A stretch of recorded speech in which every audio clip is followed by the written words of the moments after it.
संध्या live, आवाज महाराष्ट्राचा।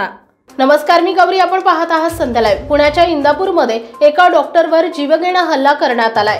या प्रकरणी इंदापूर पोलीस ठाण्यामध्ये तिघांविरोधात गुन्हा दाखल करण्यात आलाय। या हल्ल्याची संपूर्ण घटना सीसीटीव्ही कॅमेरामध्ये कैद झाली आहे। इंदापूर शहरातील जुना कचेरी रोडवरील डॉक्टर प्रदीप दडस यांच्या साईसेवा क्लिनिकमध्ये तिघांनी मिळून डॉक्टर दडस यांच्यावर हा हल्ला केला। 19 एप्रिल रोजी संध्याकाळी 6 वाजण्याच्या सुमारास ही घटना घडली। यात आरोपींनी रुग्णालयात शिरकाव करून वॉर्डबॉय आणि डॉक्टर दडस यांचे बंधू यांना मारहाण केली। त्यानंतर डॉक्टर दडस यांच्या उजव्या हातावर लोखंडी स्टूलने वार करत गंभीर दुखापत करत दडस यांना लाथाबुक्क्यांनी मारहाण केली आहे। संध्या लाईव्हसाठी प्रतिनिधी राहुल शिंदे, इंदापूर। ताज्या आणि महत्त्वपूर्ण बातम्या पाहण्यासाठी आजच आमच्या संध्या लाईव्ह न्यूज चॅनलला YouTube वर सबस्क्राइब करा आणि बेल आयकॉन प्रेस करा।